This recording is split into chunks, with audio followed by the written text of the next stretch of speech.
Oke teman-teman, karena sekarang udah menunjukkan waktu jam 7 tepat lebih tepatnya, aku buka ya teman-teman.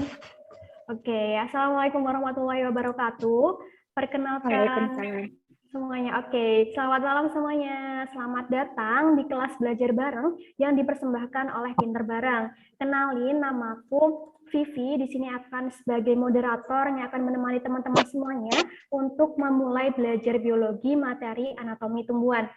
Nah, sebelum memulai sesi belajar bareng pada malam hari ini, kita berdoa terlebih dahulu ya teman-teman, karena usaha tanpa doa itu sombong dan berdoa tanpa usaha itu sia-sia.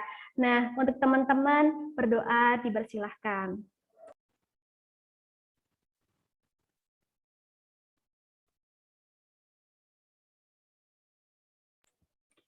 Tiada kata cukup untuk berdoa. Nah, sebelum memulai acara pada malam hari ini, pada sesi belajar bareng pada malam hari ini, aku akan membacakan rules untuk teman-teman semuanya. Nah, belajar bareng ini akan terbagi menjadi 3 sesi nih teman-teman. Sesi pertama ini akan membahas materi tentang anatomi tumbuhan, karena kita pada malam hari ini kan membahas tentang biologi ya teman-teman, tentang materi anatomi tumbuhan. Kemudian sesi kedua ada latihan soal, nanti pakai kuisis teman-teman. Dan sesi ketiga ini adalah pembahasan kuis serta tanya jawab.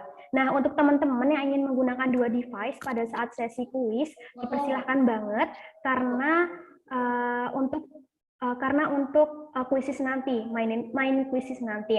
Nah, dimohon teman-teman untuk mempersiapkannya dari sekarang. Nah, yang ketiga, teman-teman kalau ingin bertanya boleh banget lewat on mic, di sela juga boleh, nggak apa-apa Kak Nananya nanti, atau kalau misalnya kendala jaringan boleh banget lewat kolom chat. Nah, teman-teman diperbolehkan untuk on cam nih teman-teman, dan dimohon untuk tetap menonaktifkan mikrofon selama menjalani sesi belajar bareng, karena biar nggak ganggu ya teman-teman. Nah, yang terakhir pesanku untuk teman-teman sekalian, jangan lupa tetap semangat nih teman-teman, dari awal hingga akhir nanti. Kak Nananya udah datang sebagai tutornya. Oke, langsung aja kita sambut tutor belajar bareng pada malam hari ini. Untuk Kak Nana dipersilahkan. Halo semuanya, selamat malam.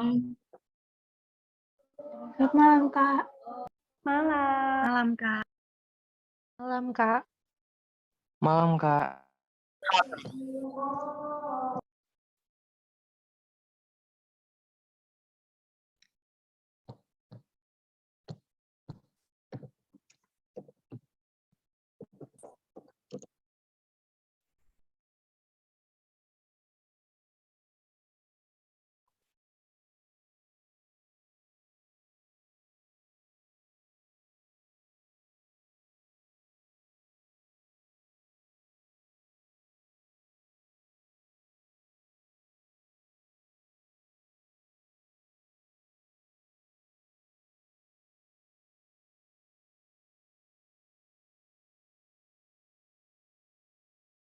Nana, apakah ada kendala jaringan?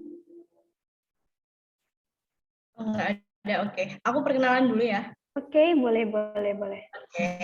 Halo semuanya, perkenalkan nama aku Nasmi Rahmalia, biasa dipanggil Nana. Kalian boleh panggil aku Kak Nana, Mbak Nana, terserah. Aku sekarang sedang menempuh pendidikan di Fakultas Kedokteran Universitas Airlangga, Surabaya. 2021 aku maba banget.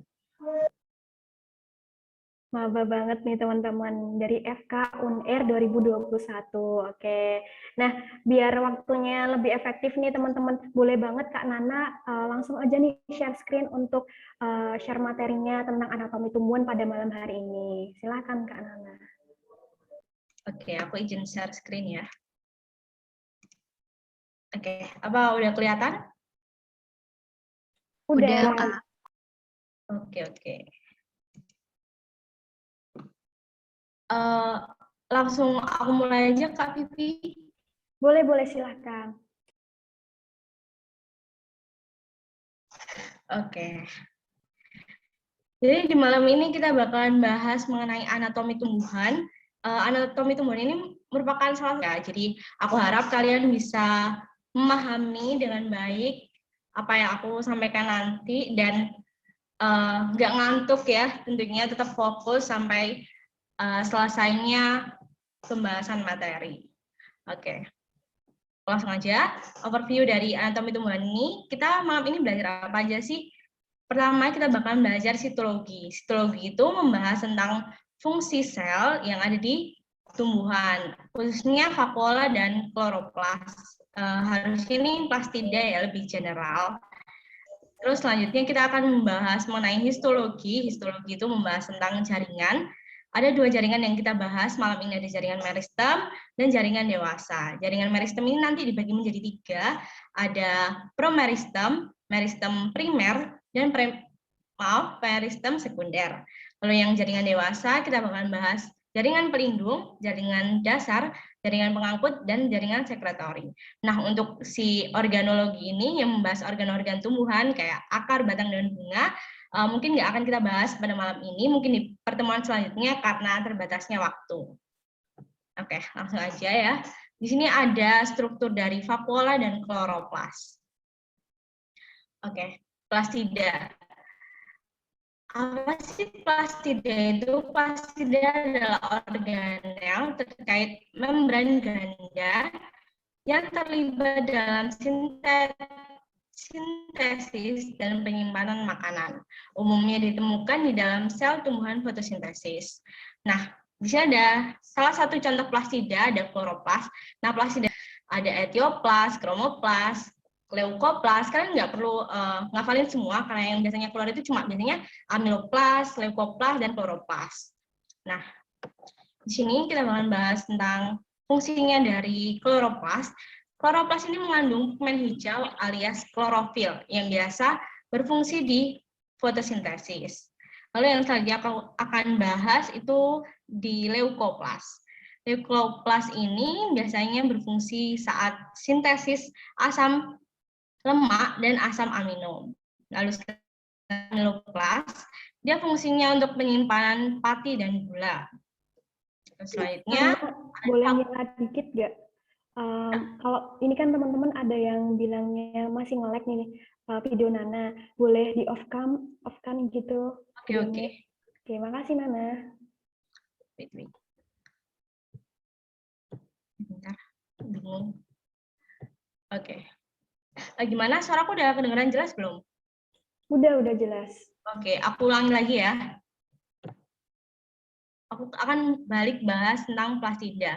Plastida ini merupakan organel yang memiliki membran ganda yang terlibat dalam sintesis dan penyimpanan makanan. Umumnya ditemukan di dalam sel tumbuhan fotosintesis. Plastida sendiri macamnya ada banyak ya, bukan cuma ada kloroplas.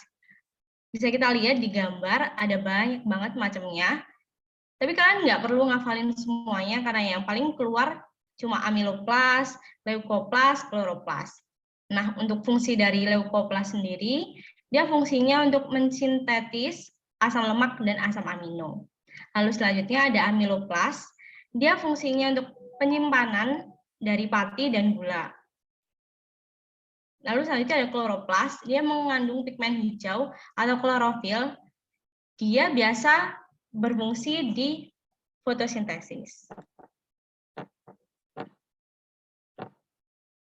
Oke, selanjutnya aku bakalan bahas vakuola. Si karakteristik vakuola itu berisi cairan bening, ukuran vakuola sel tumbuhan lebih besar dan berisi air, sedangkan ukuran vakuola pada sel hewan lebih kecil dibandingkan dengan sel tumbuhan. Lalu selanjutnya memiliki membran vakuola atau tonoplas yang fungsi utamanya mengisolasi vakuola dari zat-zat berbahaya, contohnya getah tumbuhan. Nah, fungsi vakuola sendiri yaitu menambahkan air melalui membran untuk membuat tekanan turgor, yakni tekanan yang menggerakkan membran sel pada dinding sel tumbuhan akibat osmosis air dari daerah berkonsentrasi rendah ke daerah yang lebih tinggi konsentrasinya. Fungsi turgor sel sendiri adalah untuk menjaga bentuk sel tumbuhan. Lalu vakuola sendiri ada 3 macam. Yang pertama ada vakuola makanan, vakuola kontraktil, dan vakuola pusat. Nah, vakuola makanan sendiri sesuai namanya, dia mengolah dan menyebarluaskan hasil pencernaan makanan ke semua bagian tubuh tumbuhan. Makanan yang udah dicerna dialihkan ke sitosol untuk dipakai, dan zat yang tidak dapat dicerna akan disekresikan keluar dari sel. Vakuola makanan juga disebut dengan vakuola non-kontraktil. Lalu selanjutnya ada vakuola kontraktil. Vakuola ini disebut juga vakuola denyut atau vakuola yang berfungsi sebagai osmoregulator, yaitu pengatur nilai osmotik di dalam sel. Lalu selanjutnya ada vakuola pusat. Pada sel dewasa, vakuola pusat mengisi hampir 90-95% volume sel keseluruhan. Membran vakuola pada sel tumbuhan disebut tonoplas, yang amat tak permeabel pada air dan materi larut di air.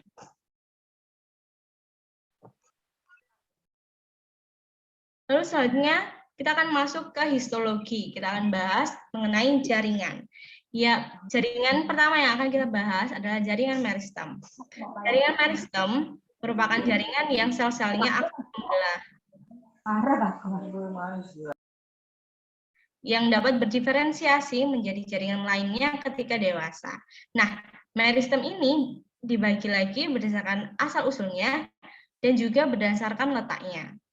Berdasarkan asal-usulnya dibagi menjadi 3, yaitu promeristem, meristem primer, lalu yang terakhir ada meristem sekunder. Lalu untuk berdasarkan letak, si meristem ini dibagi menjadi 3, yaitu apikal, interkalar, dan lateral. Oke. Yang pertama adalah promeristem. Promeristem ini jaringannya ada pada saat tumbuhan masih dalam tingkat embrio. Selnya belum terdiferensiasi, alias belum menjadi sel-sel spesifik yang tugasnya mungkin nanti fotosintesis. Dia pokoknya fokus dalam membelah. Lalu selanjutnya dia punya sifat totipotensi. Totipotensi ini kecenderungan suatu sel untuk menjadi sel spesifik lainnya. Lalu nanti promeristem sendiri kalau udah berkembang bakalan jadi meristem primer. Contohnya dia ada di ujung akar, ujung batang, alias meristem apikal.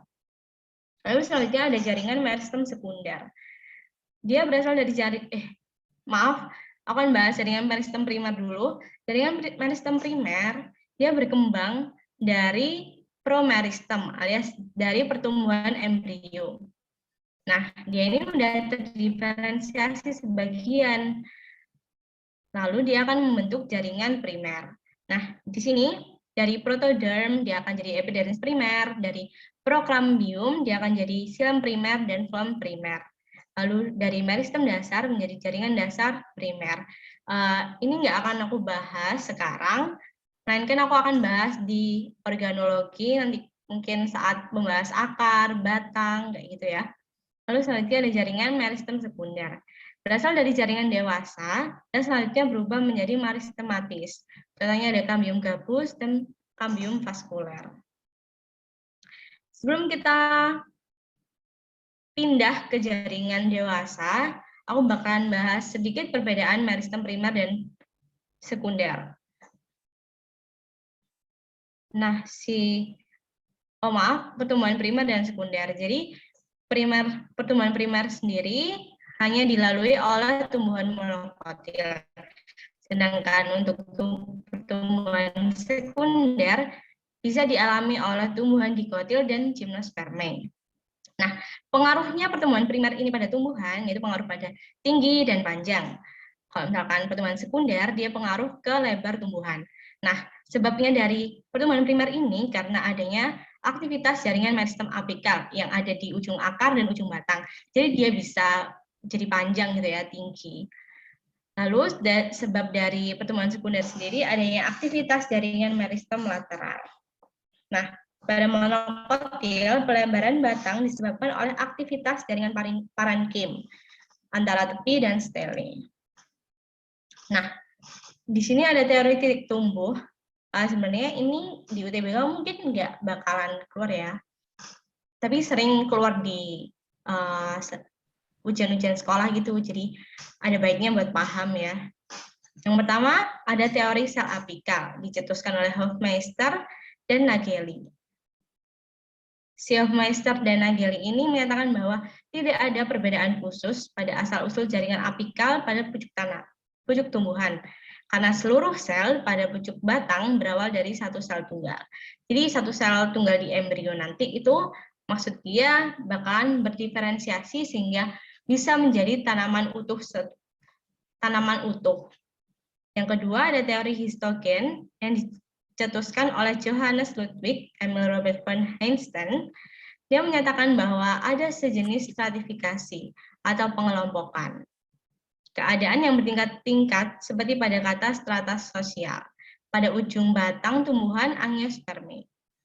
Einstein menyatakan adanya bagian pusat tanaman yang diselimuti oleh beberapa lapisan yang tersusun rapi, yang saling menyelubungi dengan ketebalan yang konstan. Jadi misalkan di akar nih, lapisannya lebarnya 1 mm. Nah, di seluruh bagian tubuh tumbuhan, lebarnya juga bakalan 1 mm. Nah, meristem primer terdiri dari 3 lapisan sel pembentuk jaringannya, yaitu dermatogen, periflem, dan plerom.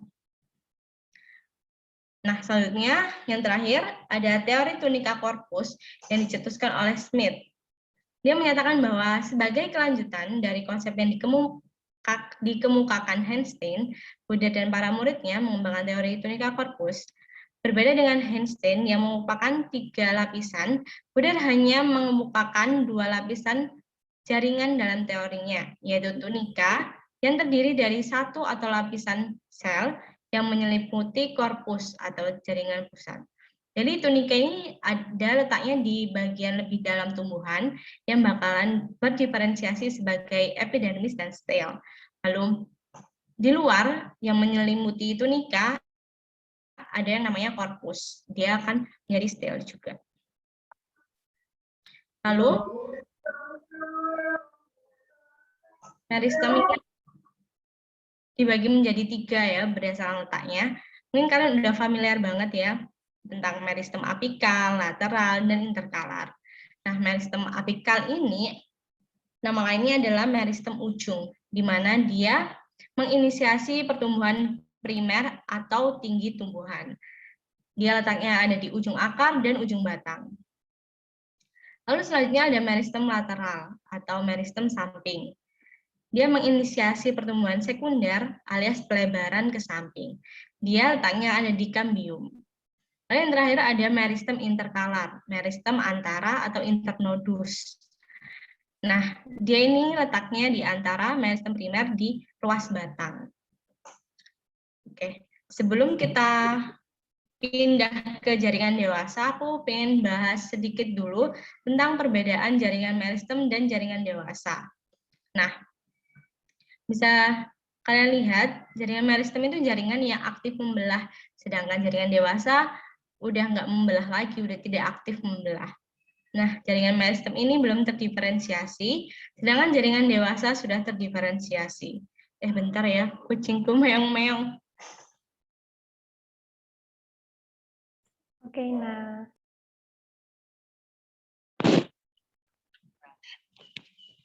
Oke, maaf. Kucingku ini berisik banget. Oke, jadi sampai di jaringan meristem tidak ada ruang antar sel karena dia kan membelah terus. Jadi dia mengisi satu sama lain.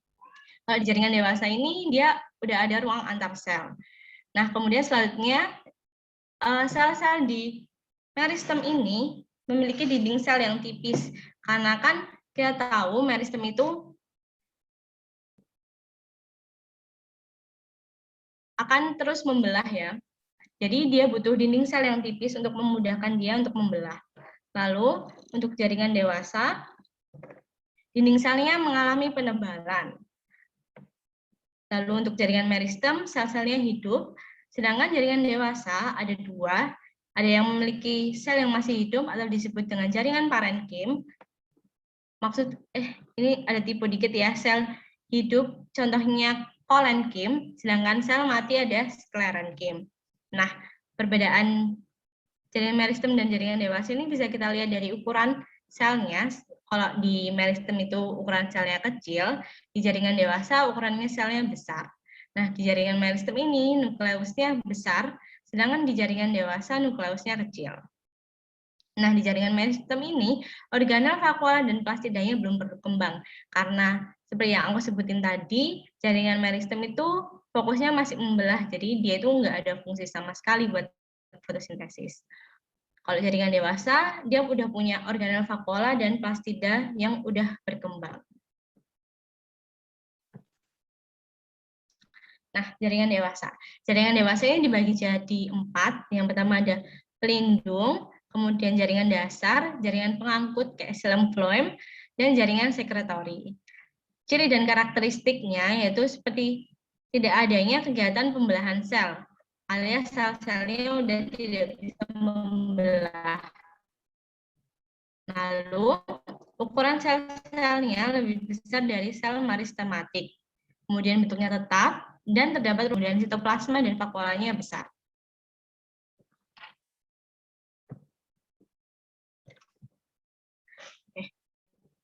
Pertama kita bahas adalah jaringan pelindung. Nah, jaringan pelindung ini adalah epidermis. Jadi karakteristiknya itu tersusun atas satu atau beberapa lapis sel, kemudian susunan sel rapat dan transparan. Kenapa kok bisa transparan? Jadi si epidermis ini membantu jaringan di bawahnya untuk mendapatkan sinar matahari lebih. Jadi semakin transparan, semakin bisa si matahari itu masuk ke dalam susunan sel yang ada di bawahnya. Kemudian vakuolanya berukuran besar dan memiliki sedikit kloroplas. Pada daun biasanya dia memiliki stomata dan kutikula. Kutikula ini fungsinya misalkan di udara panas, suhunya lagi panas, mencegah untuk penguapan air yang berlebih. Jaringan epidermis sendiri ada beberapa diferensiasinya alias derivat epidermis. Yang pertama ada stomata, kemudian emergensia, spina, trikoma, sel kipas, rambut akar, filamen, litokis, dan sel bersih. Tapi nggak akan aku bahas semuanya, yang beberapa aja yang mungkin bakalan sering keluar.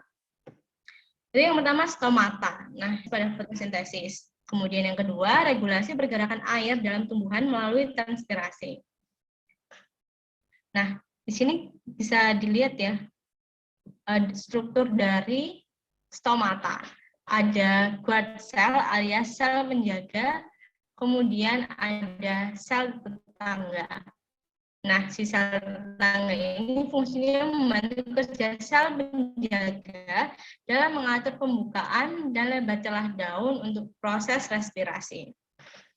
Nah, mekanisme buka tutup stomata ini dipengaruhi oleh 5 faktor. Yang pertama ada akumulasi ion K+ di sel penjaga, lalu tekanan turgor, kemudian adanya potensial air atau tonisitas. Tonisitas ini maksudnya tingkat konsentrasi dari si larutan. Lalu selanjutnya ada suhunya, stomata akan cenderung membuka. Kemudian terakhir ada karbon dioksida. Jadi misalkan si tumbuhan itu kekurangan karbon dioksida, dia bakalan buka si stomata biar ngambil karbon dioksida sebanyak-banyaknya buat bahan fotosintesis. Nah, mekanismenya sendiri itu yaitu ketika ion K+ meningkat di sel penjaga, potensial air di dalam sel penjaga akan menurun alias hipotonis.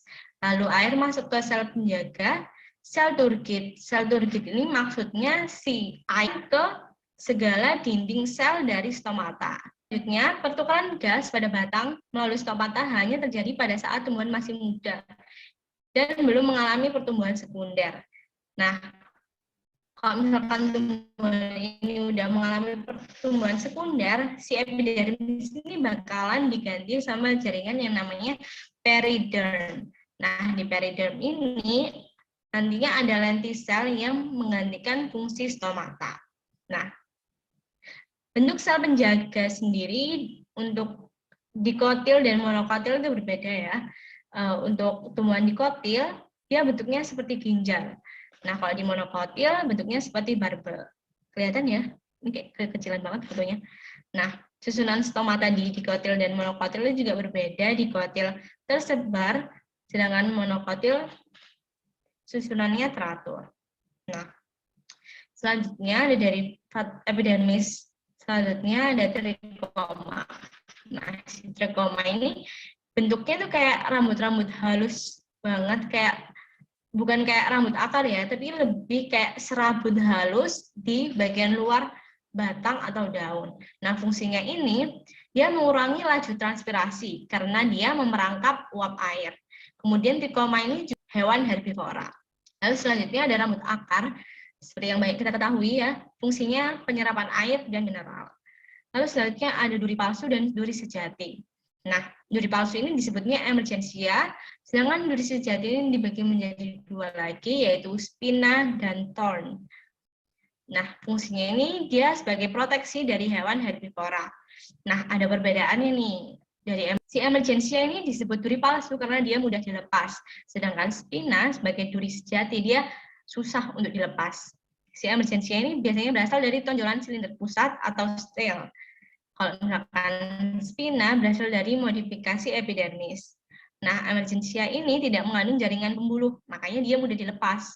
Sedangkan spina mengandung jaringan pembuluh, dia susah untuk dilepas. Nah, spina ini merupakan modifikasi dari daun. Contohnya spina itu kayak ada di kaktus, daunnya tajam-tajam, itu merupakan spina. Sedangkan untuk thorn, modifikasi dari organ batang. Biasanya ditemuin di tanaman jeruk. Nah, kemudian selanjutnya ada sel kipas. Fungsinya itu dia menyimpan air, mengurangi penguapan dengan menggulung. Nah, di foto itu daunnya itu dalam posisi terbuka. Kalau misalkan lagi panas nih, dia biasanya menggulung kayak jadi bentuk U gitu, buat mengurangi penguapan. Nah, si sel kipas ini cuma ada ditemuin di monokotil, contohnya di tumbuhan jagung.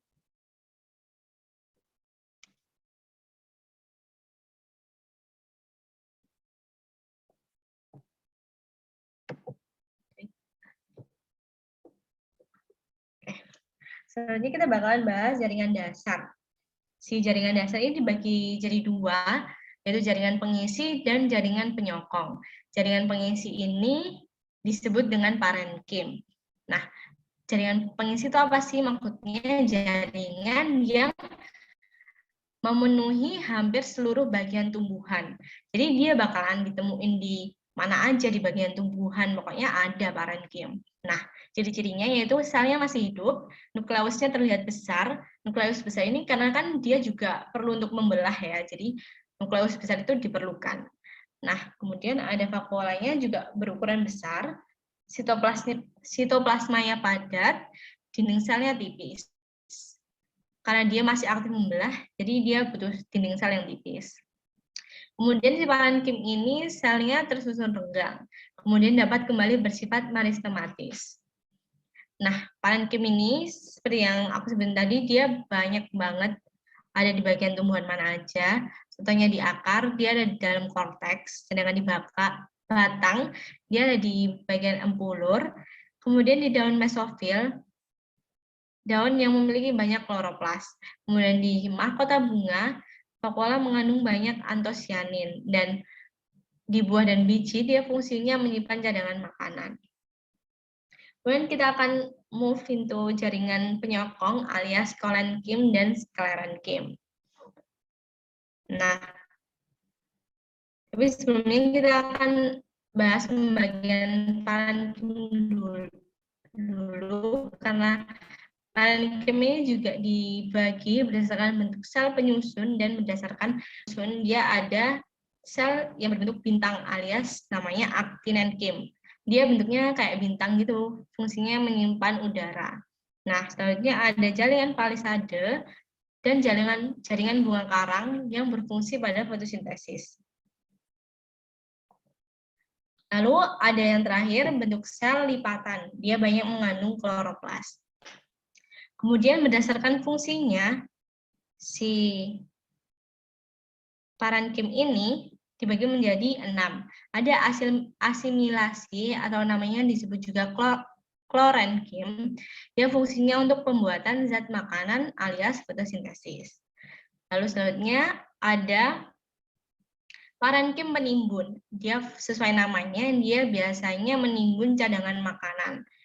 Nah, contohnya di tumbuhan apa sih? Contohnya kayak di umbi-umbian, wortel, kayak gitu. Itu namanya parenkim penimbun. Nah, selanjutnya ada parenkim air. Sesuai namanya, dia fungsinya untuk menyimpan cadangan air. Kemudian selanjutnya ada parenkim udara. Dia fungsinya juga sama kayak bentuk sel bintang, dia menyimpan udara. Lalu selanjutnya ada parenkim pengangkut, dia mengangkut hasil fotosintesis. Lalu yang terakhir ada parenkim penutup luka alias velogen yang bersifat meristematik. Nah, kemudian selanjutnya aku bakalan bahas jaringan penyokong. Fungsi dari jaringan penyokong alias kolenkim dan sklerenchyme itu melindungi embrio dan biji, kemudian melindungi jaringan pengangkut alias jaringan muda. Jadi si jaringan penyokong ini fungsinya kayak superhero gitu, melindungi jaringan-jaringan yang ada di bawahnya. Nah, si jaringan penyokong ini juga bakalan mengalami penebalan primer dan penebalan sekunder. Apa bedanya? Kalau misalkan si jaringan primer itu dia menebal di awal, pokoknya habis penebalan primer, si jaringan itu bisa mengalami penebalan sekunder. Tuh. Jadi, selanjutnya perbedaan dari kolenkim dan sklerenchyme. Nah, si jaringan kolenkim dan sklerenchyme ini tersusun atas sel yang berbeda. Kalau kolenkim dia tersusun atas sel hidup, kalau sklerenchyme dia tersusun atas sel mati. Nah, kemudian si kolenkim ini masih punya nukleus karena dia masih hidup, dia masih bisa membelah. Kalau misalkan sklerenchyme, dia udah nggak punya nukleus karena dia udah nggak punya kewajiban untuk membelah. Nah, si kolenkim ini dia mengalami penebalan primer yang tidak merata dan tebal. Nah, kalau sklerenchyme dia mengalami penebalan sekunder yang dari awalnya penebalan primer ya. Nah, penebalannya dia itu merata dan lebih tebal daripada kolenkim. Nah, untuk ruang antar sel dari kolenkim ini dia punya ruang antar sel, sedangkan sklerenchyme dia nggak punya ruang antar sel. Kemudian si kolenkim ini penyusunnya ada dua, yaitu selulosa dan pektin. Sedangkan sklerenchyme penyusunnya adalah lignin.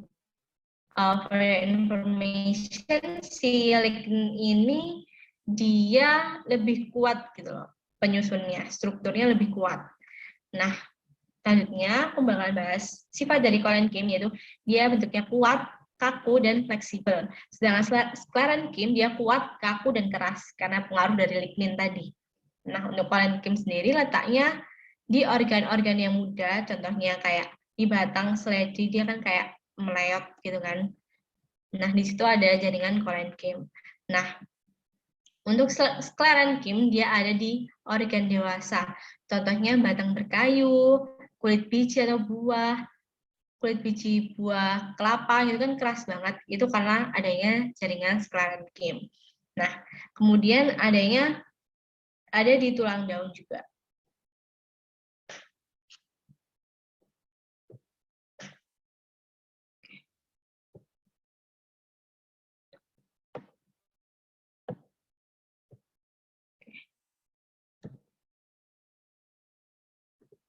Nah, untuk jaringan kolenkim, dia biasanya terdapat di bawah epidermis langsung. Nah, pada perkembangan selanjutnya, dinding sel kolenkim dia mengalami sklerifikasi alias penebalan dengan lignin. Fungsi dari jaringan kolenkim sendiri, dia fungsinya memperkuat, menunjang, dan menyokot. Daripada itu tentang kayak rumput-rumputan, kayak gitu. Nah, untuk jaringan sklerenchyme berfungsi untuk melindungi jaringan-jaringan yang lebih lemah untuk menghadapi segala tekanan. Berdasarkan jenis sel penyusunnya, sel sklerenchyme dibagi menjadi dua, yaitu serat lesu. Nah, si serat sklerenchyme ini contohnya ada di serabut kelapa dan serabut rami. Lalu, sel skleroid pendek dan tidak beraturan kayak ada di batok kelapa kayak gitu. Itu kan keras banget kan, itu karena ada jaringan sklerenchyme.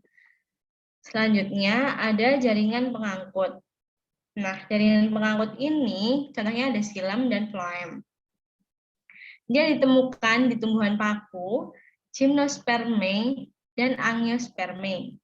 Xilem berfungsi untuk mengangkut air dan garam mineral. Nah, kalau phloem berfungsi untuk mengangkut hasil fotosintesis. Nah, untuk xilem sendiri dibagi menjadi dua, ada xilem primer dan xilem sekunder. Si xilem primer ini hasil diferensiasi dari prokambium, sedangkan xilem sekunder dia merupakan hasil diferensiasi dari kambium vaskuler. Untuk karakteristiknya sendiri, dia tersusun atas bagian sel yang udah mati, dinding sel tebal dan mengandung lignin. Lalu dia kuat dan keras, serta fungsinya untuk menyokong tumbuh-tumbuhan. Nah, si xilem ini nggak cuma kayak satu saluran aja, tapi dia itu tersusun atas banyak penyusunnya. Pokoknya ada unsur trakeal, terus ada serat xilem, ada parenkim xilem. Nah, untuk unsur trakeal sendiri, dia fungsinya untuk tempat beredar dan ditransportasikannya air dan unsur hara. Nah, unsur trakeal ini dibagi menjadi dua, yaitu trakea dan trakeit. Untuk trakea sendiri, dia merupakan pembuluh xilem.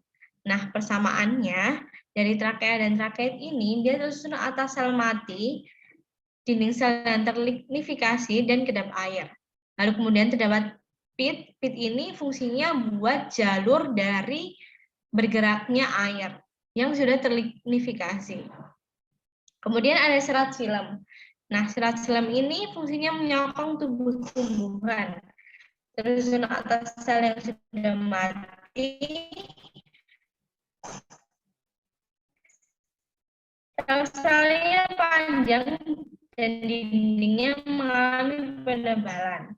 Nah, kemudian ada parenkim xilem. Parenkim xilem ini fungsinya untuk menyimpan cadangan makanan yang tersusun atas sel hidup. Nah, dari mekanisme dari pengangkutan air di xilem sendiri, itu karena air dapat bergerak ke atas melawan gravitasi karena adanya daya hisap daun akibat transpirasi dari kohesi air. Lalu jaringan pengangkut selanjutnya adalah phloem. Nah, phloem ini tersusun atas unsur tapis, kemudian ada juga parenkim phloem, serat phloem. Nah, si unsur tapis sendiri tersusun atas pembuluh tapis, tersusun atas sel-sel yang hidup, dinding tipis yang bentuknya panjang dan membentuk struktur seperti kemudian pembuluh tapis ini diiringi oleh sel pengiring. Apa sih sel pengiring itu? Sel pengiring itu juga sama kayak sel tetangga, fungsinya dia memindahkan hasil fotosintesis masuk atau keluar dari pembuluh tapis. Biasanya si sel tetangga ini cuma ada di tumbuhan angiospermae. Nah, untuk sel tapis sendiri dia diiringi oleh sel albumin. Nah, sel albumin ini memindahkan hasil fotosintesis masuk atau keluar dari sel tapis. Biasanya dia ditemuin di tumbuhan gymnospermae. Nah, untuk parenkim phloem, dia fungsinya untuk menyimpan cadangan makanan yang membantu penghantaran hasil fotosintesis ke unsur tapis. Sedangkan untuk serat phloem, tersusun atas sel-sel yang akan mati ketika dewasa. Kemudian fungsinya menyokong tumbuh-tumbuhan.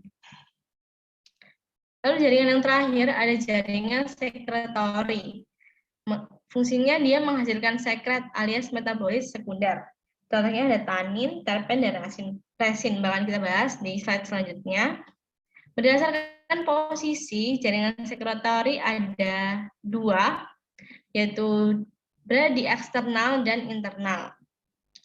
Nah, untuk di eksternal sendiri ada dua, yaitu trikoma glanduler dan hidatoda. Lalu selanjutnya di internal ada sel sekretori, saluran sekretori, rongga sekretori, dan jaringan lattice Untuk jaringan sekretory,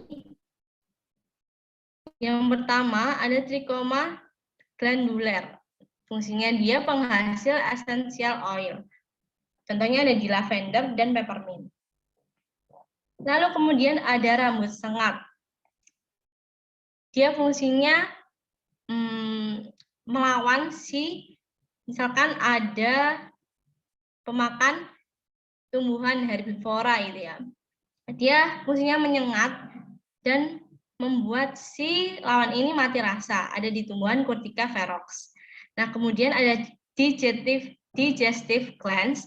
Dia fungsinya mensekresikan lendir yang mengandung enzim proleotik alias pencerna serangga atau kantong semar. Nah, selanjutnya fungsi dari trikoma glandular ini ada kelenjar garam, biasanya ada di tumbuhan mangrove. Kemudian ada nektar sebagai penghasil nektar oleh lebah sebagai penghasil madu. Lalu selanjutnya ada hidatoda. Struktur kompleks yang terletak pada bagian ujung tulang daun, dekat tepi daun, dalam kondisi yang selalu terbuka. Fungsinya ini sekresi air dalam peristiwa gutasi. Jadi gutasi ini biasanya terjadi pada saat pagi hari. Kalau suasana di pegunungan lagi berembun, gitu, nah akan ada peristiwa gutasi di mana kalian bakalan nemu kayak butiran-butiran air di atas daun. Lalu selanjutnya ada sel sekretory. Fungsinya untuk mensekresi minyak atau di biji jarak. Kemudian mensekresikan resin di pohon damar, tanin, lendir, di kaktus, dan kristal di pohon kapur. Lalu selanjutnya ada saluran sekretory. Saluran yang dapat menyimpan dan mengeluarkan sekret. Contohnya ada saluran gom di pohon akasia dan saluran resin di pohon pinus. Kemudian ada rongga sekretory. Rongga yang berisi sekret, contohnya di mesofil daun eukaliptus. Lalu selanjutnya yang terakhir ada jaringan latisfer. Sekret berupa lateks atau getah. Fungsi getah sendiri melindungi diri dari herbivora dan menyembuhkan luka. Bentar, Vivi.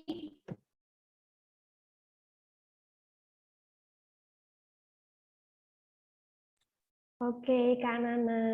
Terima kasih atas pemaparan materinya. Nah, ternyata di kolom chat ini banyak. Mungkin aku bacain satu-satu ya, Kak, ya. Oke. Oke. Pertanyaan pertama dari Devi nih. Izin bertanya, Kak Nana, tekanan turgor itu apa sih, Kak? Boleh minta tolong dijelaskan? Oke, silakan Kak Nana. Aku share screen lagi ya. Silakan.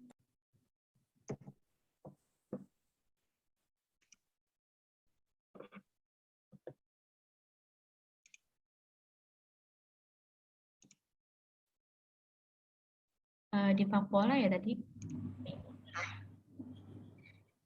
Tekanan turgor ini tekanan yang menekan di segala sel pada dinding sel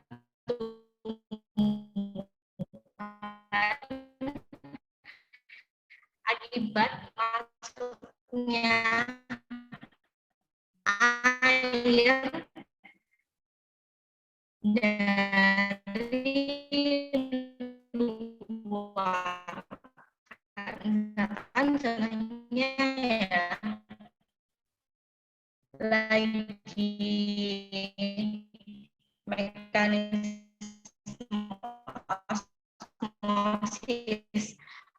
osmosis itu kan bergeraknya air dari tekanan tinggi ke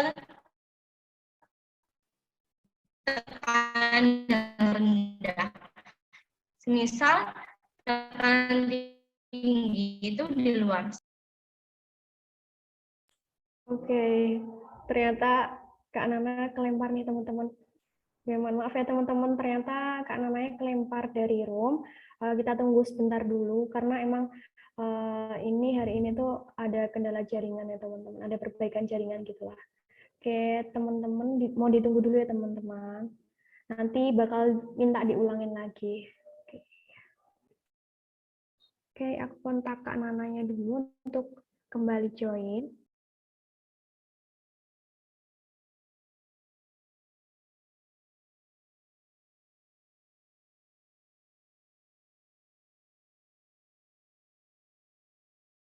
Oh ya teman-teman yang punya pertanyaan, boleh banget langsung on mic atau raise hand, atau bisa juga kalau misalnya malu, langsung aja ketik di kolom chat.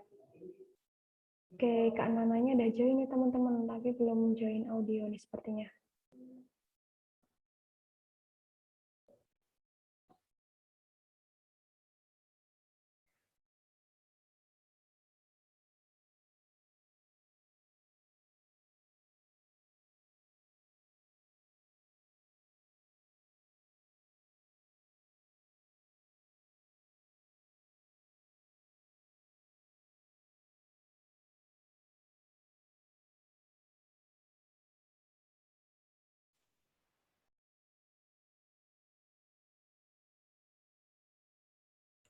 Oke, aku udah berhenti ngingetin untuk teman-teman yang punya pertanyaan, boleh banget langsung ditanyain di sini. Misalnya bingung apa ya terkait anatomi tumbuhan, boleh banget nih ditanyain ke yang ahlinya, ke Kak Nana.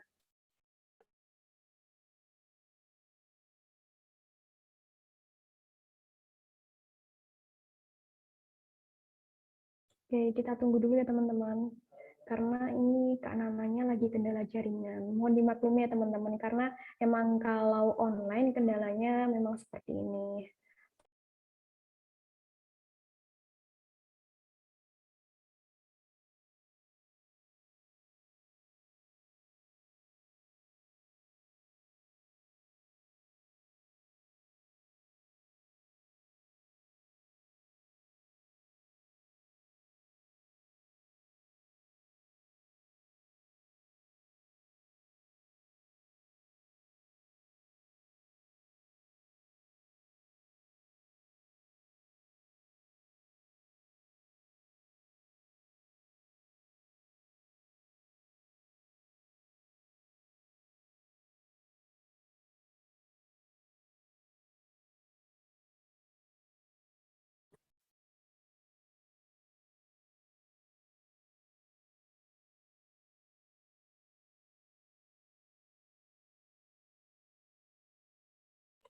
Yuk teman-teman, karena ini masih ada waktu buat sesi pemaparan materi seharusnya, jadi teman-teman boleh banget yang masih bingung materi tentang anatomi tumbuhan, boleh banget ditanyain ke Kak Nana. Nah, misalnya tadi ada yang kurang jelas, atau Kak Nananya putus-putus, atau baru join di slide keberapa, boleh banget ditanyain. Karena ini anatomi tumbuhan materi yang lumayan penting gitu teman-teman.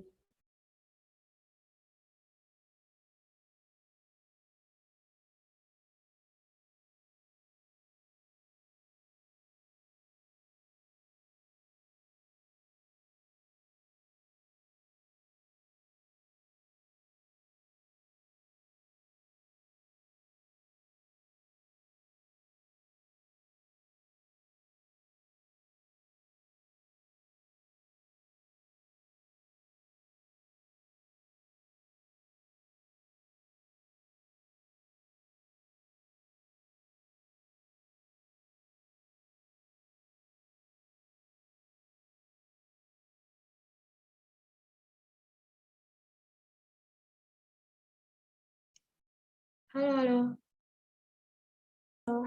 Halo. Udah kedengaran jelas belum suaraku? Udah jelas. Oke, maaf banget ya, soalnya aku lagi pakai Telkomsel, jadi rada error deh. Apa? Oh, boleh minta tolong diulangin yang tadi nggak ya? Soalnya dari tadi itu agak keputus-putus. Nah. Oke. Bisa tolong share screen-nya di allow? Oke, sebentar ya. Oke, sudah nah.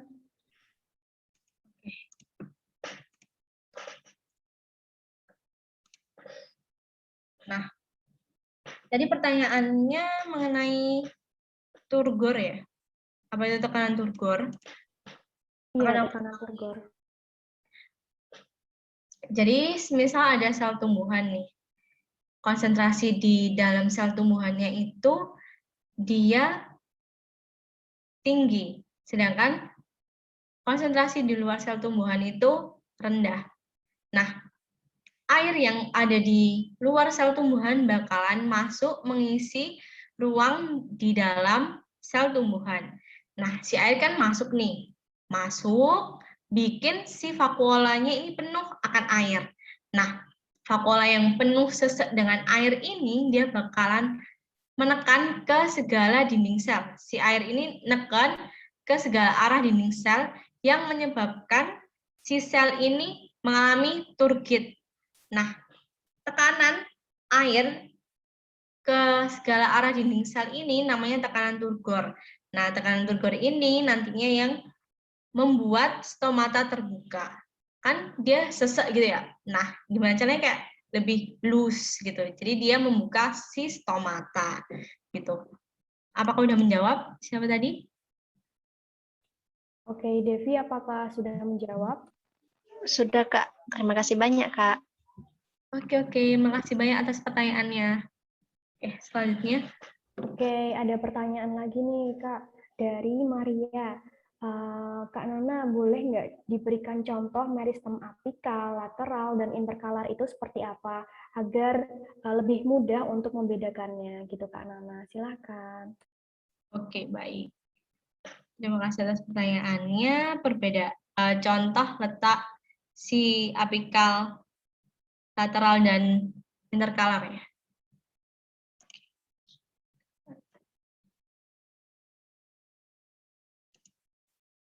Nah, si meristem apikal ini ada di ujung. Contohnya di ujung akar dan ujung batang. Kalau misalkan di lateral itu letaknya ada di kambium. Di kambium itu letaknya ada di tengah-tengah batang ya. Kalau untuk meristem interkalar, dia letaknya ada di antara ruas-ruas batang. Kalau misalkan kita ambil contoh, itu batang tebu. Batang tebu kan itu kayak ada garis-garisnya kan di batangnya itu. Nah, itu namanya ruas batang. Interkalar itu ya di antara itu. Jadi fungsinya dia bikin si tanaman tebu ini jadi semakin panjang. Kayak gitu. Apakah udah menjawab ya? Buat Oh, Maria, apakah ya, sudah Kak. menjawab? Oke. Ya, Kak, paham, Kak. Makasih ya, Kak. Oke, makasih banyak. Oke, selanjutnya. Oke, ada pertanyaan lagi nih Kak dari Anggi. Yang bisa ngangkut air ke atas dalam silem itu apa ya Kak Nana? Oke. Silem.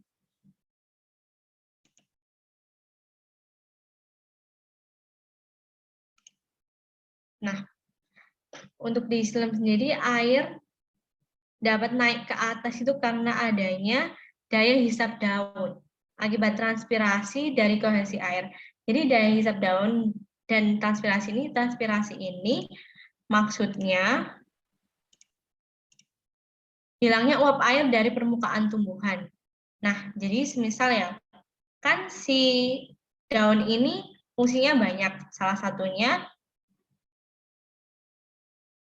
bentar tuh.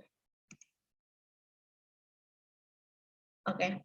Nah, si air ini, si daun maksudnya, si daun kan punya banyak fungsinya ya. Salah satunya contohnya penguapan sama fotosintesis. Nah, karena kurangnya, kan air ini merupakan komponen penting ya buat air, juga penguapan. Nah, si daun yang butuh ini kayak manggil gitu loh, misalkan dari akar, akar aku ini kekurangan air. Nah, si air bakalan naik ujuk-ujuk ke atas karena adanya daya hisap daun alias panggilan dari daun gitulah. Kayak begitu. Apakah udah menjawab? Oke, Kak. Paham, Kak. Makasih.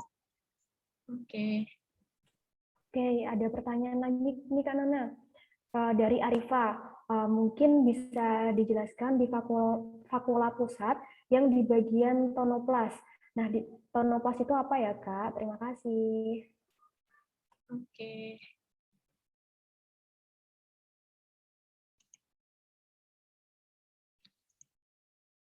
Nah, jadi tonoplas itu merupakan membran dari vakuola.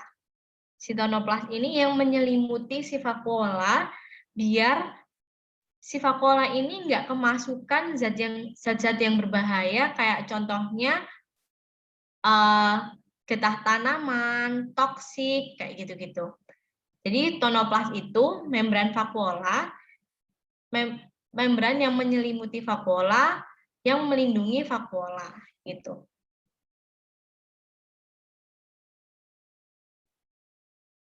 Apakah udah menjawab? Sudah, Kak. Terima kasih. Oke. Oke, teman-teman, apakah ada pertanyaan lagi? Karena ini penjelasan dari Kak Nana kan banyak banget nih. Pasti teman-teman juga ada pertanyaan. Nah, boleh banget ditanyain pada malam hari ini tentang anatomi tumbuhan. Mungkin ada bagian yang kurang jelas, ntar langsung aja minta aku untuk ngejelasin ulang, nggak apa-apa. Bener banget. Bener banget nih teman-teman. Kalau misalnya ada yang kurang jelas tadi, mungkin karena kendala jaringan, Kak Nananya boleh banget untuk Kak Nana minta dijelasin lagi atau seperti apa gitu. Oke, nanti PPT-nya bakal di-share di Google Drive ya teman-teman, di link Google Drive. Gitu. Oke, apakah ada pertanyaan lagi dari teman-teman?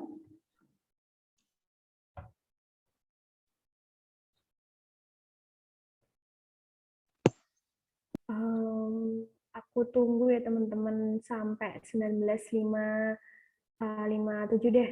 Nanti habis ini kita akan beranjak ke sesi berikutnya, yaitu mengerjakan soal. Oke, bisa dipersiapkan double device kalau misalnya mau double device. Atau kalau misalnya ada pertanyaan boleh banget langsung ya teman-teman di kolom chat atau langsung on mic.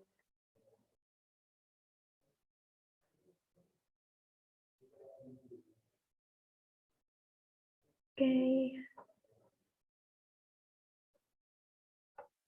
Oke, sepertinya belum ada nih Kak Nana. Atau kita mau beranjak ke latihan soal? Oke, langsung lanjut ya ke Oke, kuis. boleh. Oh, ini ada yang mau tanya, Kak. Oke. Dari Yaya. Oke, mau diketik atau mau on mic? Silakan. Oke, kita tunggu sebentar ya, Kak Nana. Mungkin lagi mengetik. Oke, siap. Aku tunggu. Santai aja, guys.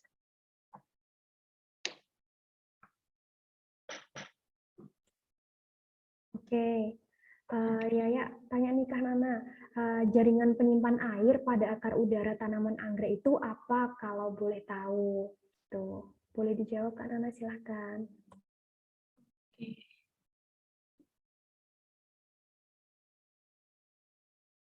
Penyimpan air pada oke.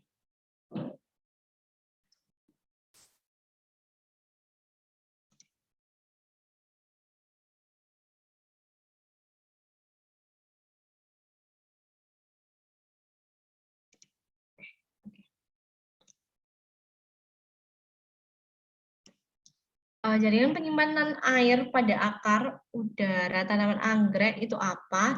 Jadi maaf sebelumnya, fungsinya atau jaringannya atau gimana? Buat Yaya, boleh. Fungsinya Oke. Kak, katanya.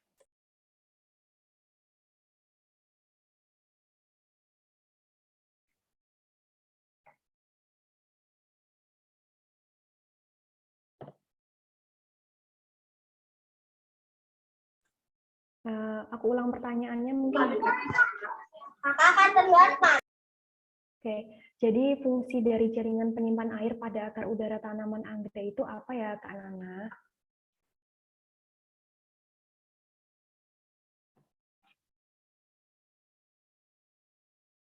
Sebenarnya untuk anggrek sendiri udah dari sononya kali ya. Maksudnya dia si anggrek, si penyiraman air pada akar udara tanaman anggrek itu nggak ada fungsi spesifiknya sebenarnya. Cuma memang dari morfologi si tanaman anggrek itu seperti itu. Gitu. Jadi fungsinya sama seperti tanaman lain yang mungkin akarnya nggak akar gantung kayak gitu. Beda sama mangrove yang punya kayak akar nafas gitu ya. Kalau si anggrek ini sama kayak tumbuhan lain. Jadi fungsinya kayak mentransportkan zat hara dan air dari dalam tanah gitu. Nggak ada fungsi spesifiknya. Oke. Untuk Yaya, apakah menjawab atau masih belum paham? Oke, terima kasih Kak Nana. Mungkin ini ada pertanyaan lagi nih Kak Nana dari Anggi. Kak, boleh minta dijelaskan ulang bagian jaringan penyokong?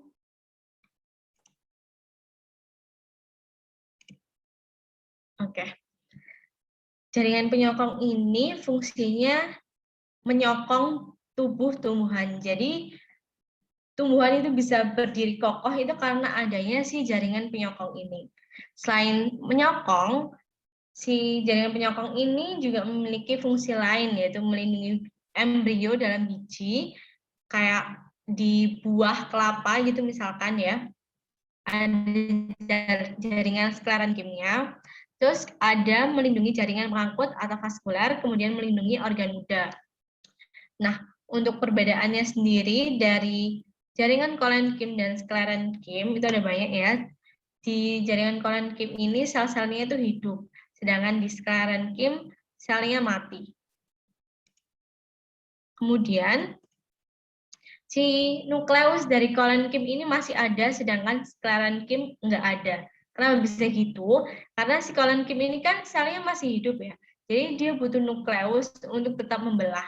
Nah, si sklerenkim ini dia udah benar-benar mati, udah nggak punya nukleus buat membelah, buat menggunakan materi genetik atau apapun itu, udah nggak berfungsi gitu. Pokoknya si sel dari sklerenkim ini udah mengeras, udah nggak bisa membelah lagi. Lalu, selanjutnya di kolenkim ini, dinding selnya mengalami penebalan primer secara tidak merata dan tebal. Tapi si sklerenkim ini, dia penebalannya sekunder alias lanjutan dari penebalan primer.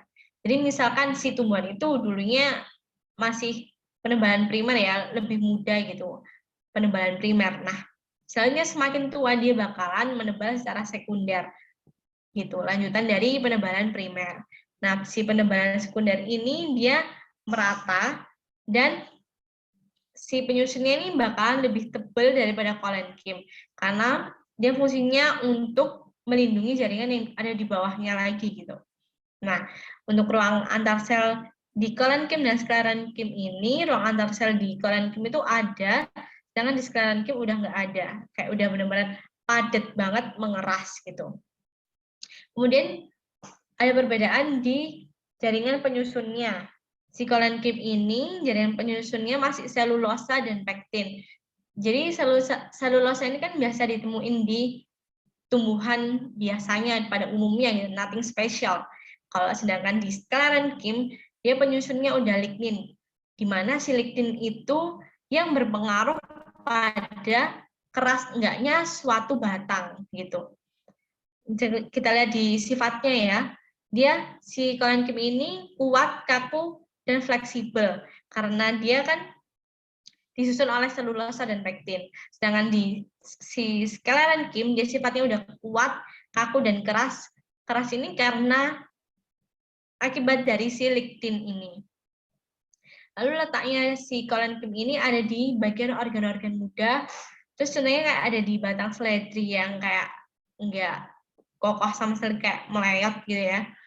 Terus kalau di sklerenkim ini dia letaknya ada di organ dewasa kayak batang berkayu, kulit biji buah, dan tulang daun. Contohnya sklerenkim ini kayak pohon kelapa itu kan si batangnya itu benar-benar kokoh, kuat banget, dan juga di buah kelapa itu juga salah satu contoh dari jaringan sklerenkim. Nah, jaringan kolenkim sendiri biasanya ada di bawah epidermis langsung. Dan perkembangan selanjutnya, dia bakalan jadi jaringan sklerenkim yang mengalami sklerifikasi atau penebalan dengan lignin. Dia fungsinya memperkuat, menunjang, dan menyokong organ benda yang sedang tumbuh maupun pada herba. Lalu selanjutnya ada jaringan sklerenkim. Sklerenkim ini berfungsi untuk melindungi jaringan-jaringan yang di bawahnya untuk menghadapi segala tekanan. Dia superhero-nya si tumbuhan lah pokoknya. Semuanya itu dilindungi oleh si sklerenkim ini karena dia kokoh dan kuat. Nah, sklerenkim ini dibagi jadi dua berdasarkan sel penyusunnya, yaitu sel sklerenkim dan sel skleroid alias sel batu. Nah, contohnya dari sel sklerenkim ini serabut kelapa dan serabut rami.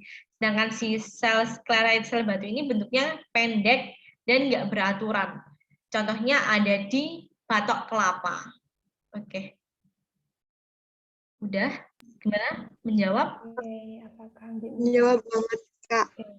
Terima kasih, Kak. Tapi Kak, satu lagi. Jadi, sklerenkim itu lanjutan dari kolenkim ya? Ya. Oh, oke, Kak. Makasih. Jelas banget. Terima kasih. Terima kasih. Oke, terima kasih Andi atas pertanyaannya. Terima kasih juga untuk Kak Nana atas jawabannya. Nah, mungkin kita bisa lanjut ke sesi berikutnya, ke sesi soal ya teman-teman.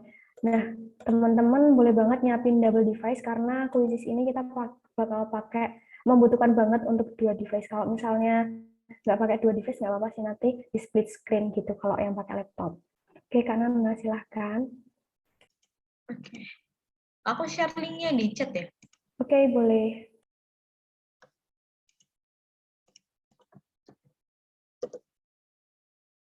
Coba bisa dibuka nggak ya?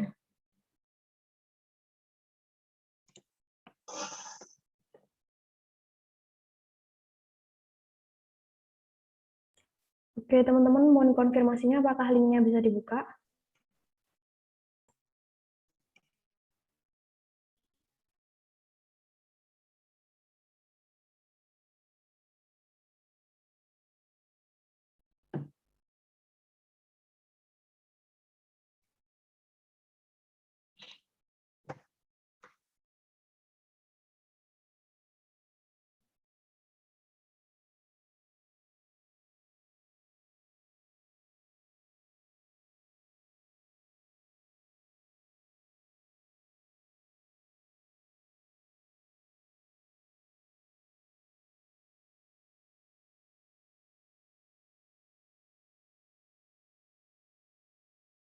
Oke, makasih teman-teman atas konfirmasinya. Oh ya, Kak Nana ini ada yang tanya nih, kodenya apa nih Kak? Kode kuisisnya. Aku cek dulu ya.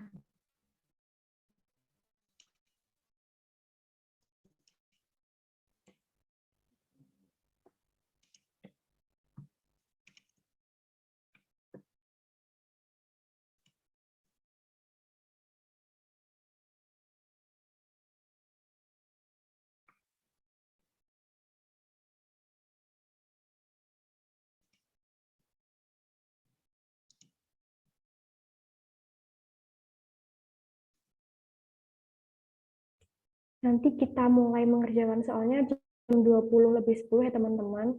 Untuk waktu pengerjaan kuisisnya maksimal sampai jam 20:30, berarti 20 menit. Wait. Aku bingung di kodenya sih. Bentar ya.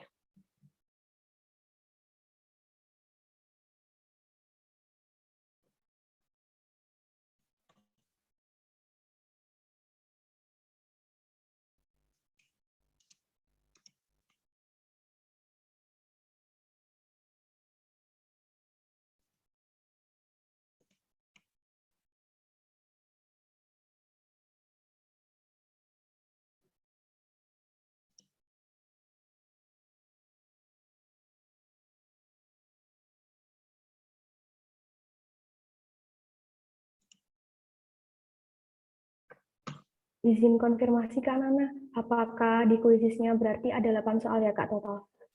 Iya. Oke, Betul. benar. Betul, Maria, ada 8 soal.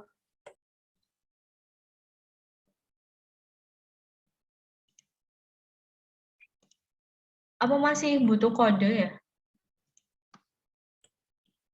Untuk Anggi, apakah masih butuh kode? Kalau misalnya nggak memungkinkan, bisa pakai linknya dicoba dulu.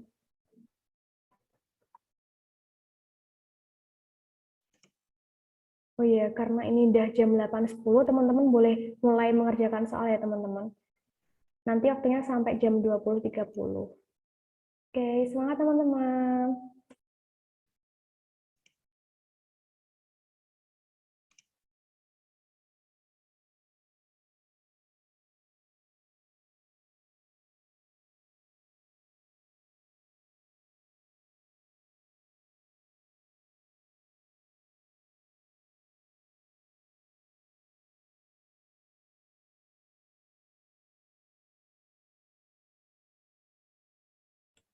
Oh ya, ini masih banyak yang butuh kode ya, sebentar ya teman-teman.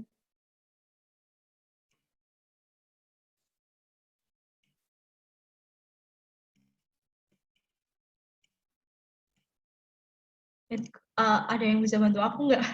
Aku nggak tahu sebenarnya kodenya ada di mana. Aku share screen ya.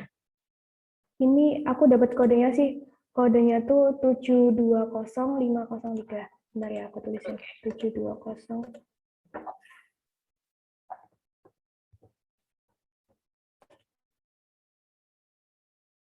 Bisa nggak ya? Jangan salah.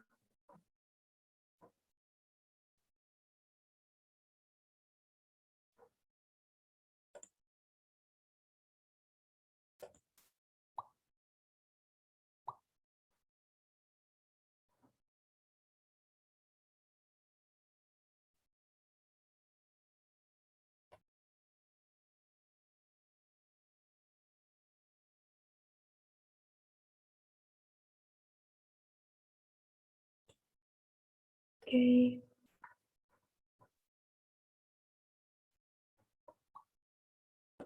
Maaf Kak, mau tanya. Iya. Tempat kok tadi pas klik linknya langsung muncul kayak gitu, kayak yang pas. Yang ini kayak yang share screen-nya. Wait ya. Itu kata Yaya pencet ke mode Kalau siswa aja. iya. Langsung ke mode siswa ya Kak? Iya. Ya, makasih ya Kak.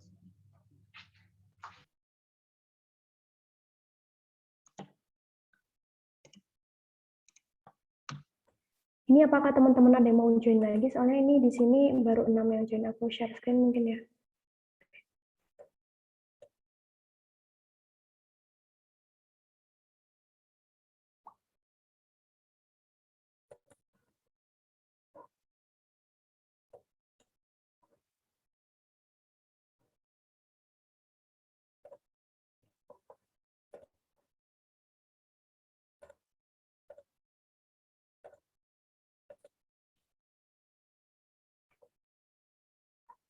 Oke, aku start ya teman-teman. Apakah ada yang mau join lagi?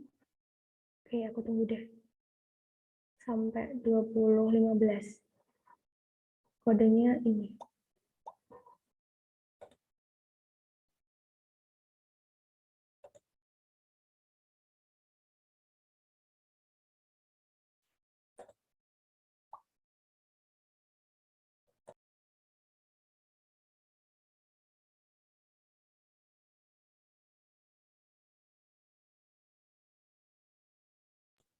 Yuk teman-teman yang belum join Quiziznya, silahkan join. Kodenya 720503.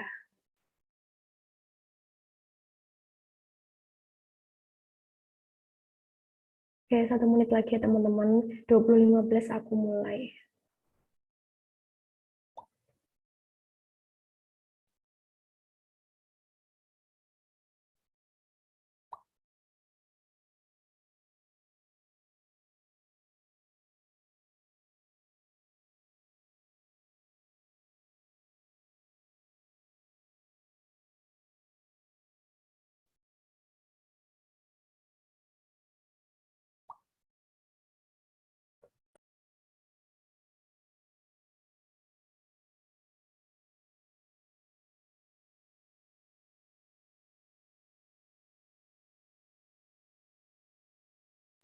Oke, apakah bisa aku mulai ataukah ada yang mau join lagi?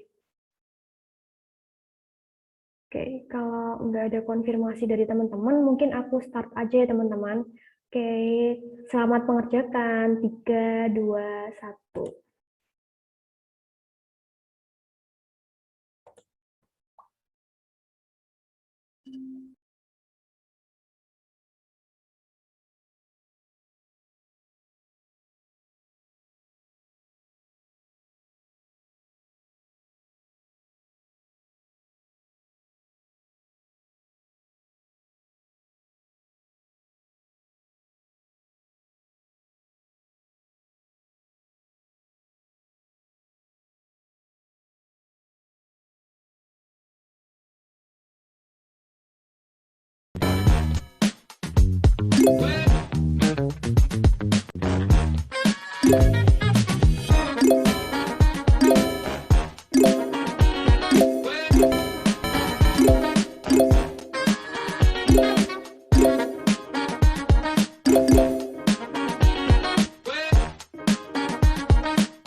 Oke, teman-teman, karena waktunya udah menunjukkan jam 8:30, seperti kataku tadi, karena pengertian soalnya cuma sampai jam 8:30, jadi kita lanjut ke sesi berikutnya, yaitu pembahasan soal.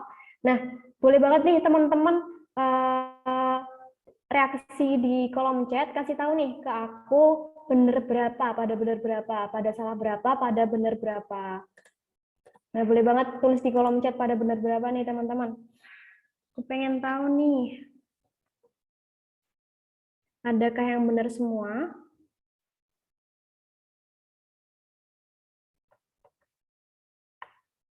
Oke, mungkin pada malu-malu nih.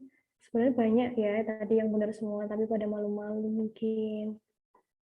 Oke, Kak Nana, mungkin kita lanjut ke sesi selanjutnya, yaitu pembahasan soal. Nah, untuk Kak Nana dipersilahkan, karena teman-teman nih pasti pada penasaran nih pembahasan soalnya. Oke, Kak Nana, silahkan. Oke. Sebelumnya suaraku kedengaran jelas nggak? Jelas, Kak Nana. Oke. Soalnya lagi low deh. internetku. Oke. Kita akan bahas soal yang paling pertama. Salah satu jenis plastida yang berfungsi menampung pati dan gula adalah, jawabannya adalah amiloplas. Jadi kromoplas itu fungsinya untuk sintetis dan penyimpanan pigmen. Sedangkan amiloplas, dia fungsinya penyimpanan pati dan gula. Untuk glukoplas sendiri nggak ada, sebenarnya aku ngarang buat ngisi pilihan jawaban aja. Terus yang terakhir ada eleoplas, yaitu fungsinya untuk penyimpanan lemak. Dihafalin ya, ini amiloplas nih kayak sering keluar. Ingat-ingat aja amilum itu pati. Di amiloplas fungsinya nyimpen pati sama gula gitu.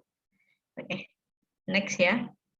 Untuk pertanyaan yang kedua, membran vakuola yang dinamakan tonoplas berfungsi untuk, jawabannya adalah melindungi vakuola dari zat-zat yang berbahaya.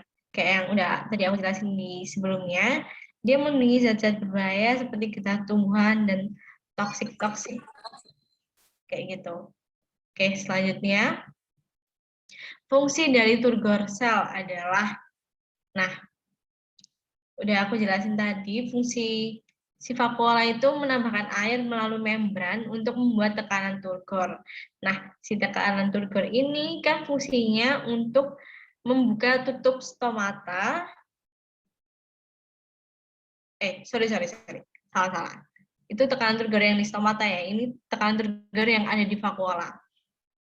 Nah, si vakuola ini kan di dalam sel tumbuhan itu mengisi hampir 90-95% si sel tumbuhan. Jadi dia gede banget. Jadi semisal terjadi tekanan turgor di dalam vakuola, tentunya si vakuola ini kan nanti berubah bentuk nih. Nah, itu juga mempengaruhi terhadap bentuk sel tumbuhan. Kayak gitu. Oke, pertanyaan selanjutnya ya.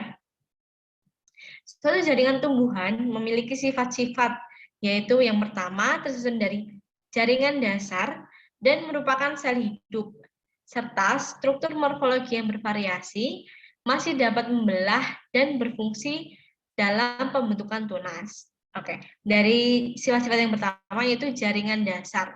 Jaringan dasar di sini hanya ada parenkim dan kolenkim. Nah, si meristem ini udah coret ya, meskipun di soal ada masih dapat membelah. Tapi karena dia masuk jaringan dasar, jadi meristem udah coret gitu. Lalu selanjutnya merupakan sel hidup. Semua yang ada di pilihan jawaban merupakan sel hidup ya. Terus struktur morfologi yang bervariasi. Seperti yang kita tahu, si parenkim ini dia bisa berdiferensiasi menjadi kayak parenkim asimilasi, parenkim air, parenkim udara, kayak gitu. Dia morfologinya bervariasi, alias morfologi itu bentuk ya, bentuknya itu berbagai macam banget kayak gitu. Nah, selanjutnya masih dapat membelah dan berfungsi dalam pembentukan tunas. Jadi jawaban yang paling tepat adalah parenkim. Soal selanjutnya, mekanisme penutupan stomata disebabkan oleh, ini aku masukin ke kuis karena pas UTBK kemarin sempat keluar di soalku, jadi menurutku ini penting banget buat dipahami. Jadi mekanisme penutupan stomata itu tadi ada 5 faktor. Yang pertama ada pengaruh dari ion K+, terus tonisitas alias gradien konsentrasi, lalu ada suhu, udara. Nah, jadi ketika ada akumulasi ion K+ di sel penjaga, nah ketika si ion K+ ini menurun, si potensial air di dalam sel penjaga itu bakalan meningkat alias hipertonis. Nah, si air ini bakalan keluar dari sel penjaga dan membentuk kondisi yang namanya flaccid alias melayot-melayot, kemudian stomata tertutup. Kayak gitu. Lalu, untuk pertanyaan selanjutnya, derivat epidermis yang ada pada tumbuhan tersebut adalah, nah di foto ini ada gambar mawar ya. Jadi, si emergensia ini contoh-contohnya itu ada mawar dan rambutan. Kan emergensia itu merupakan duri palsu yang bisa dilepas. Nah, kita bisa tahu di kulit si rambutan itu kan kayak semacam duri gitu ya, tapi kayak nggak tajam sama sekali, itu merupakan duri palsu. Sama halnya dengan mawar yang dia itu meskipun tajam kayak wah duri sejati sih ini, tapi sebenarnya dia itu nggak ada pembuluh angkut yang mengalir ke dalam duri tersebut, dan durinya itu bisa mudah lepas. Kan tahu kan kalau misalkan orang beli bunga mawar itu kan udah pada nggak ada kan durinya. Nah, durinya itu gampang dicabut sehingga dinamakan duri palsu. Salah satu contohnya adalah si bunga mawar ini. Kemudian untuk si spina ini contohnya ada kaktus, dan satu lagi duri sejati ada yang namanya thorn, yang dimana durinya itu ada di aloe vera alias lidah buaya. Terus ke pertanyaan selanjutnya, manakah pernyataan yang tepat? Ya, Coba Kak yang di slide sebelumnya. oke. Ya, kalau trikoma tuh berarti gimana Kak? Trikoma itu kayak lebih ke rambut. Rambutnya itu kayak halus, serabut, yang tipis banget gitu lah. Bukan kayak rambut ya, tapi dia kayak lebih ke serat-serat serabut halus gitu. Ada contohnya Kak? Bentar ya. Aku cari dulu. Itu contohnya ada di batang tomat. Aku cari fotonya dulu ya.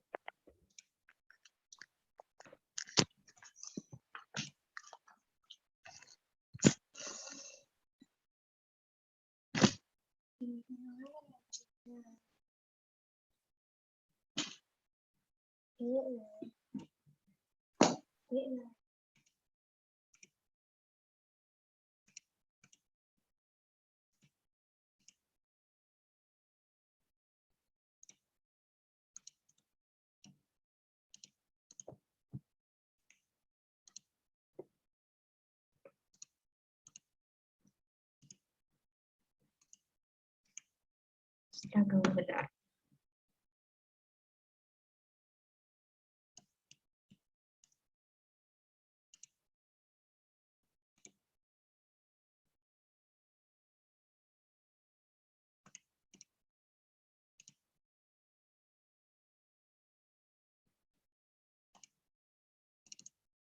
Kelihatan nggak sih ini? Iya, kelihatan Kak. Ini pokoknya. Bentar deh. Nah, di sini nih, ketutup ya. Di situ di batangnya tadi itu kayak ada serabut-serabut halus, itu namanya trikoma. Gitu.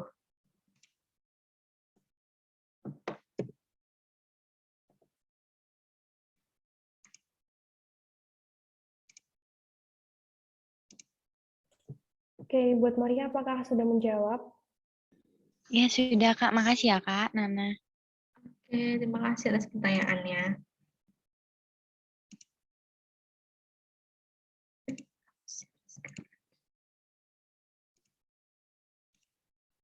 Nah, untuk pertanyaan selanjutnya, mana pernyataan yang paling benar? Nah, kita lihat di perbandingan dari dua tabel ya. Untuk dinding sel, si kolenkim ini penebalannya primer. Ini aku balik ya, seharusnya si penebalan primer itu kolenkim, lalu penebalannya juga tidak merata dan tebal. Nomor pernyataan 1 udah salah ya. Karena kolenkim tadi penebalannya harusnya primer, sedangkan sklerenkim penebalannya sekunder. Lalu kemudian yang nomor 2, ruang antar selnya si kolenkim ada, sklerenkim tidak ada. Bisa dilihat di tabel. Ini ya. Di sini. Terus kemudian si penyusunnya. Si kolenkim penyusunnya selulosa dan pektin, sedangkan si sklerenkim lignin. Nah, pengingat lagi lignin itu yang bikin si sklerenkim itu kuat dan kokoh dan berkayu kayak gitu. Lalu yang keempat terakhir sifatnya, si koenkim ini kuat, kaku, dan keras. Ini salah ya. Seharusnya si koenkim ini kuat, kaku, dan fleksibel karena penyusunnya adalah selulosa dan pektin. Aku next ke pertanyaan terakhir ya. Oke. Dan terakhir, mekanisme pengangkutan air pada phloem biasa disebut sugar surge dan sugar sink, kemana arah fotosintat bergerak. Nah, jadi si mekanisme air di phloem ini pertama masuknya fotosintat dari mesofil daun atau sugar surge. Kita tahu kan fotosintesis itu dia terjadi di bagian mesofil daun, tepatnya di bagian sel palisade dan bunga karang. Nah, hasil fotosintesis ini dia masuk ke sel pengiring alias sel tetangga, kemudian masuk ke pembuluh tapis, lalu lalu potensial air di pembuluh tapis itu rendah sehingga air masuk dari xilem ke phloem melalui osmosis melewati pits. Nah, si tekanan turgor kemudian tekanan turgor di pembuluh tapis tinggi sehingga menggerakkan fotosintat ke daerah dengan tekanan turgor yang lebih rendah. Akhirnya fotosintat dipindahkan ke sugar sink. Jadi jawaban yang paling tepat adalah A ya, dari tekanan turgor yang tinggi ke tekanan turgor yang rendah. Apakah ada yang ingin ditanyakan?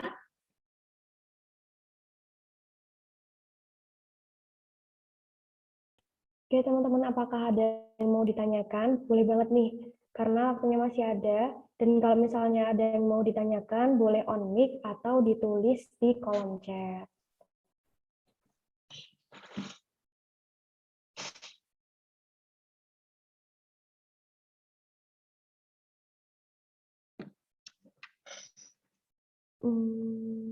Mungkin aku tunggu ya teman-teman sampai 24.5. Mungkin teman-teman bisa ngetik pertanyaannya dari sekarang kalau misalnya masih ada yang ditanyakan. Dan kalau misalnya nggak ada yang ditanyakan, boleh konfirmasi lewat chat, sudah paham gitu.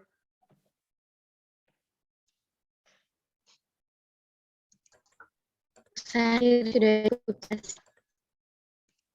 Oke.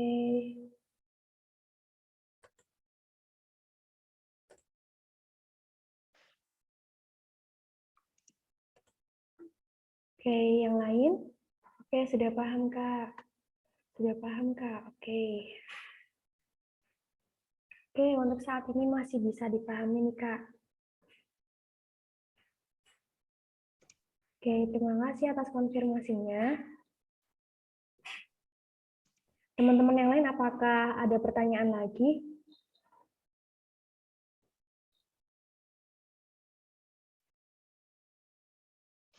Oke, sudah paham. Oke. Nah,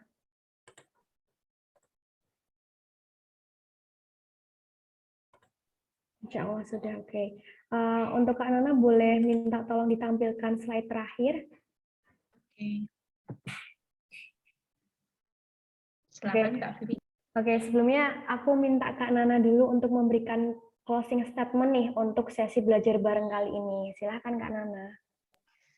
Oke, makasih banyak buat teman-teman semua yang udah join sampai akhir. Aku tahu aku masih jauh dari bisa ngajar.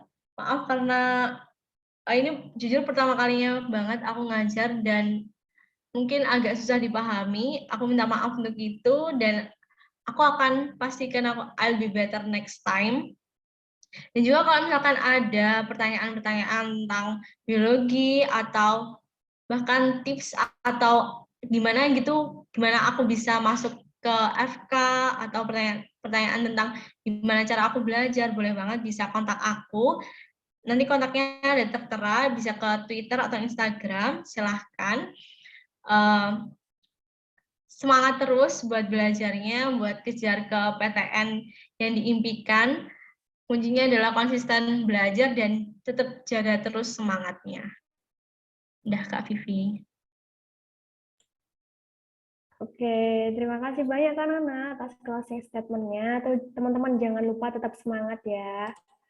Dan buat teman-teman yang pengen nyusul Kak Nana di FK Unair, semoga tercapai. Amin. Nah, selanjutnya aku mau ngejelasin apa yang sudah ditampilkan Kak Nana di layar. Nah, jadi saat ini Pinter Bareng ini lagi buka donasi nih teman-teman, namanya Rp1 untuk Indonesia. Tujuan donasi ini buat apa sih Kak sebenarnya? Nah, jadi donasi ini bergerak di bidang bencana dan isu sosial pendidikan di Indonesia. Misalnya kayak teman-teman kita di daerah pelosok itu kan masih banyak banget yang kekurangan dalam hal pendidikan. Nah, kita bisa bantu mereka lewat gerakan ini nih. Nah, donasi ini bisa disalurkan melalui OVO, GoPay, Dana, dan masih banyak lagi. Untuk kalian yang mau donasi bisa langsung scan QR Code yang ada di layar atau melalui link yang nanti aku share ya teman-teman. Dan selain itu kalian juga bisa langsung berdonasi saat mengisi form evaluasi belajar yang nanti akan aku share di kolom chat. Nah, kalian juga bisa donasi berapapun, mulai dari Rp1 juga bisa. Mantep banget gak sih Rp1 bisa gitu. Nah, udah dapat pahala, terus jadi salah satu penggerak pendidikan di Indonesia. Kurang keren apa coba Rp1 bisa donasi, keren banget. Nah, sebelum mengakhiri kelas pada malam hari ini, mungkin aku share untuk link evaluasinya. Sebentar teman-teman. Oke. Untuk link evaluasinya bisa diisi sekarang atau nanti juga boleh, nggak apa-apa teman-teman. Dan terima kasih banyak untuk Kak Nana dan teman-teman yang telah menghadiri sesi belajar bareng pada hari ini, dan terima kasih banyak untuk Kak Nana yang telah nge-sharing ilmunya, termasuk tadi kan ilmu biologi, anatomi tumbuhan, dan teman-teman juga pastinya dapat ilmu yang baru kan dari Kak Nana. Oke. Nah, Kak Nana boleh dong stop share-nya. Kita bakal dokumentasi nih teman-teman. Untuk teman-teman yang bisa on cam, boleh banget untuk on cam. Kita akan foto bersama. Yeay. Oke, teman-teman yang bisa on cam, boleh banget nih untuk on cam. Boleh dipersiapkan ambil jilbabnya dulu. Boleh siap-siap nih dandan. Ya, sama-sama Maria. Terima kasih juga telah hadir.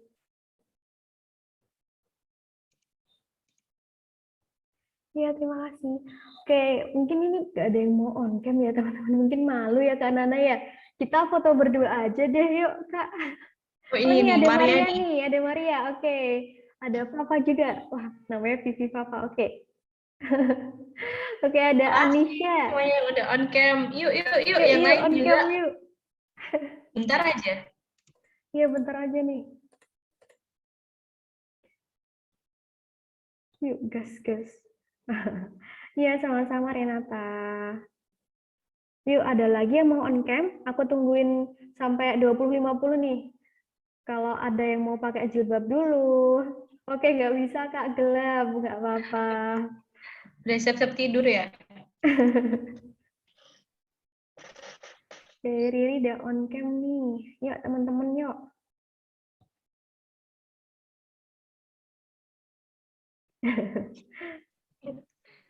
Oke, udah 20.50 mungkin aku hitung dari 3, 2, 1 ya teman-teman. Oke. Oke, ada yang mau nambah on cam lagi. Oke, 1, 2, 3. Oke, lagi beda gaya. Apa nih? Love, love. Oke, oke. Boleh, boleh. Yuk. Boleh, boleh. Oke. 3, 2, 1. Oke. Makasih banyak ya semuanya. Aku senang banget hari ini bisa ketemu kalian semuanya. Ya, terima kasih banyak juga Kak Nana untuk waktunya. Ini ilmu yang baru ya teman-teman, ilmu berharga banget dari Kak Nana. Nah, terima kasih banyak untuk Kak Nana dan teman-teman yang sudah berkenan mengikuti kelas belajar bareng pada malam hari ini. Dan jangan lupa untuk tetap jaga kesehatan, stay at home sambil belajar, dan pokoknya stay safe and stay healthy ya teman-teman. Tetap jaga protokol kesehatannya dan see you di kelas belajar bareng selanjutnya. Ya Dadah, selamat teman-teman, dadah, istirahat. selamat. Dadah. Thank you.